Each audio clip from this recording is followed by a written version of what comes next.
என்னுடைய பெயரோ யார் திடீருக்கு நேர் இளைவனாகப்பட்ட என்னுடைய பெயரோ துச்சாதன புலி.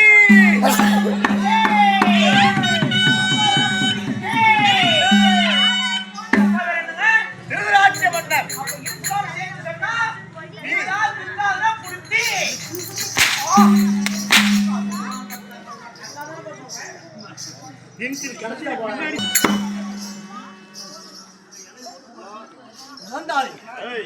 அண்ணா என்றுமே இல்லாமல் இன்று ஏதோ ஒரு வித்தியாசமாக இருக்கிறது.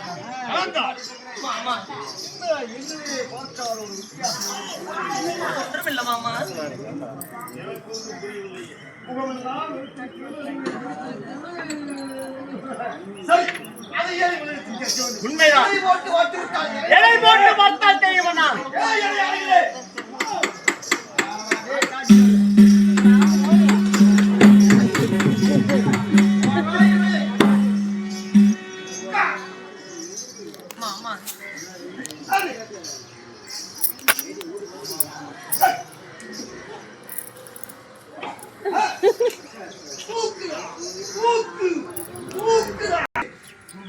கருவாள் வளையலாம்.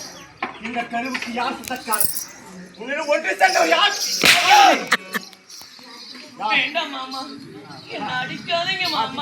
சற்று பொறுமை. திரியோதனா, இந்த கலந்தாரி அடித்து என்ன பலனை கண்டோ? கலந்தாரி கலர் இருக்கிறார். காவலுக்கு யார் இந்த முதல் வாசப்படி? காவலுக்கு யார் முன் வாசப்படி? கர்ணன். கர்ணனை கேட்டால் தெரிந்து இவளையே நடிக்க வேண்டும். உண்மைதான் அண்ணா. அண்ணன் தம்பிகள் நாங்கள் 99 பேர் இருக்க. அந்த அங்க தேசாதிபதி யாருக்கு பிறந்தான் என்று தெரியாத கர்ப்பமாக இருக்கிறாரா? கர்ப்பமாக இருக்கிறார். யாரா காரணம்? இருக்கவே இருக்காது. கர்ப்பமாகத்தான் இருக்கிறார். சொல்வது உண்மைதான். என்ன சொல்கிறார்? காவலுக்கு தாங்கள் முதல் வாசப்படி காவலுக்கு கர்ணன் தாங்கள் இருந்தும் கூட இப்பொழுது கவர்னார் கர்ப்பமாக இருக்கிறார் என்றால் யாரு காவலை மீறி யாரு அப்படி ஒரு காரியத்தை செய்திருப்பார்கள். அந்த வயிற்றுல வளரும் கருவுக்கு காரணம் யார் தெரியுமா? இந்த கர்ண மகாராஜா.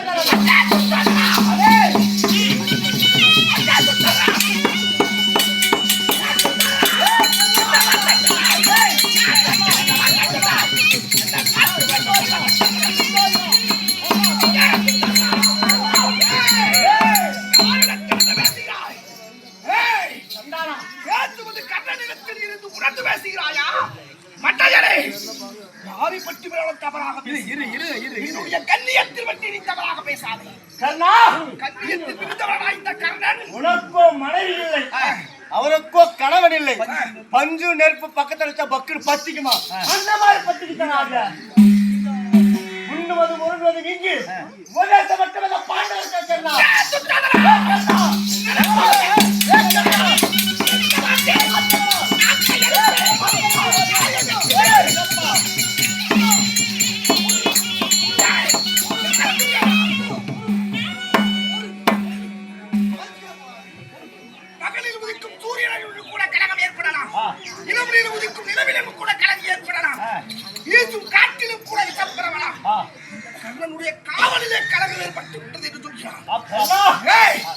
சற்று பொறுமை சொல்லி என்னடா குற்றம்?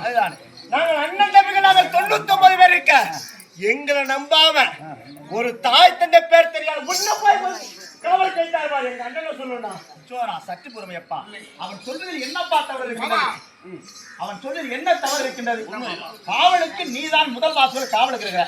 அந்த காவலையும் மீறி கலந்தாரி கர்ப்பமா இருக்கு. நம்ம மேல சந்தேகப்பட வேண்டிய அவசியமா இருக்குல்லவா? நீதான் சொல்லி வந்தாயா? என்னையும் மீறி அடிக்கின்ற காத்து கூட உள்ளே நுழைய முடியாது சொன்னாய் அல்லவா? இன்று கலந்தாரி எப்படி? நீங்க சொல்வது சரிதான். சரி, நானே கலந்தாரியிடம் சென்று கேட்டு விட்டு வருகிறேன். நீங்கள் சற்று நேரம் காத்து.